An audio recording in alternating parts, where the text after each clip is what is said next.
The ultimate helicopter comparison in the Battlefield franchise.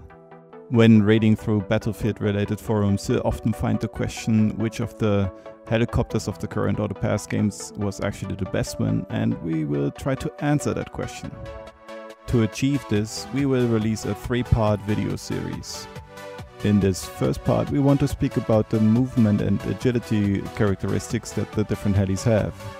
In the second part, we will go more into detail with the different weapon systems, and the third and last part is going to speak about the armor plating and general survivability in-game.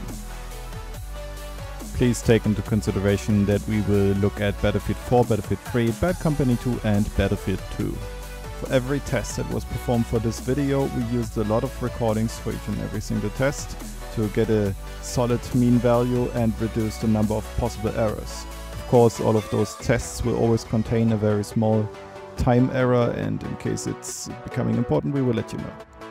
Now let's start off with the first test, the test of the movement. In order to compare this from one game to another, we defined a number of comprehensive tests. Test 1, acceleration. In this test, a heli must prove how fast it can switch from a hovering position into full travel speed. It is worth noting that there is no sufficient heads-up display in Bad Company 2, and therefore we had to derive the value from the movement of the surroundings. Here the winner was quite clearly Bad Company 2, which with one try only needed 3.75 seconds. On the other hand, and averagely, the Battlefield 3 heli only needed 4.17 seconds. You will find the results from the other games displayed in the background. Test 2, maximum speed. Since with the last test we only tried to measure the acceleration to the maximum speed, in this test we are trying to find out which of the helicopters is the fastest in general. For this test we flew a distance of 250 meters, and since this is not about acceleration but about maximum speed only, this started with a moving helicopter obviously. As you've now seen, acceleration is not everything. Although the BC2 heli won in the last category, going up to full speed within 3.75 seconds, he is also the slowest of them all in general. Here the Battlefield 4 helicopter wins quite clearly. If you now compare the acceleration from BF4 and BF3, and also keep in mind that the BF4 heli has a higher maximum travel speed, the acceleration is roughly the same. When comparing BC2 and BF2, then the BF2 heli is a lot faster but accelerates roughly on the same level. Test 3, brake. In this test we're trying to find out how fast a heli can make it from maximum travel speed into a hovering position again. Here you should also keep in the back of your head which of the helicopters is the fastest in general. In this category again the BC2 heli won, but considering its relatively low maximum travel speed, this is not a surprise. In contrast to that, the BF4 helicopter, although the fastest in general, is on the second place when it comes to the braking test. Test 4, race.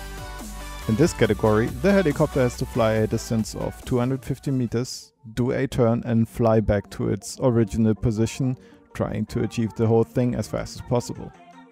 This test is divided into 2 parts, the reason for that being the different input lags that you have with the different helis. In the first part, the pilot is surprised, so to speak, and can only turn after he has seen and reacted to the surprise, and in the second part, the pilot can plan this surprise within his flight path and can predict and prepare for this turning maneuver. Analysis of the first test, and here we've got some effects that we didn't really expect.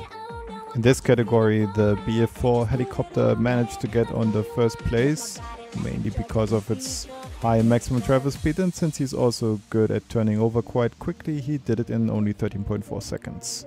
Please take special care when it comes to the BF2 heli. This heli, as we mentioned earlier, has some quite massive input lag, which is supposed to simulate mass inertia in-game. Because of that input delay, the BF2 heli is almost as bad as the BC2 heli in this category and requires some serious seeing ahead when using it. So to stay up and survive as long as possible, you have to look ahead and react accordingly.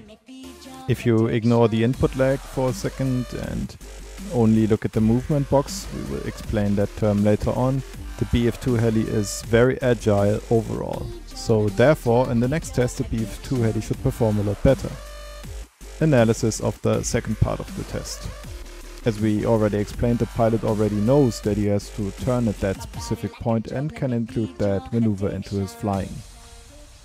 If you take a look at the measurement results now, you can see the BF2 Heli improving its performance and gaining up to 3.5 seconds overall for this test, while the other helis only make up 1 or maximum 2 seconds in this. Even considering this massive boost in performance, the BF2 Heli only goes on the second place, while the BF4 Heli again is leading in this test. Test 5, Strafe. For this category, we try to find out how fast a heli can switch directions when side strafing. Here the BC2 Heli wins quite clearly, but this is because he hardly has a movement box, so he can in the first place only hardly side strafe and therefore switch directions quite easily. BC2 was the first PC battlefield with a movement box, which was later on redesigned for BF3 and BF4 in a way that when you hit the limitations of it, you would have difficulties getting out of it again. So when the heli is in its neutral position, he is very maneuverable. The more you get to the limitations of the movement box on its respective axis, the more inertial the heli will become. If you go ahead and overexcite the limitations of the movement box, you will lose control over the heli completely. This also explains the relatively bad results for the BF3 and BF4 heli, while the BF2 heli has no movement box, allowing for loopings and barrel rolls. And in the end, a few quick tests concerning starting and climbing. For this test, we assumed that the BF2 altimeter is equivalent to the Frostbite altimeter. The BC2 heli sadly has no real HUD and therefore we will take him out of this test. The win in the cold start category goes to the BF3, respectively the BF4 heli, which are roughly the same. Looking at the warm start, you will find the same results, BF3 and BF4 heli on the same level. The BF4 heli is also the one that can climb the fastest, not considering the heli height limitation in this game. Conclusion for the first part of our heli comparison videos. Generally speaking, the BF4 helicopter wins in most categories and is extremely maneuverable in the neutral position. On the other hand, you should not underestimate the powers of the BF2 heli, being able to perform loopings and barrel rolls. He is very hard to hit and making it look movie-like sometimes. But it is also precisely because of those stunt moves that the BF2 heli sometimes is massively overrated. Here the massive input lag of the BF2 heli has to be considered, making it very hard to react to unpredicted events. According to our own definition of agility, that includes obviously reactions to enemy actions, a perceived input lag of half a second is not very helpful when it comes, for example, to lock-on weaponry, where every fraction of a second matters in order to break the lock-on. Therefore, we simply cannot agree with the statement that the BF2 heli is the most agile of them all. And here we are at the end of our first part of our Ultimate Helicopter Comparison video series. If you liked what you saw, then please leave a rating and also consider to subscribe to our channel and leave a comment down below if you agree or disagree with our findings. Take care.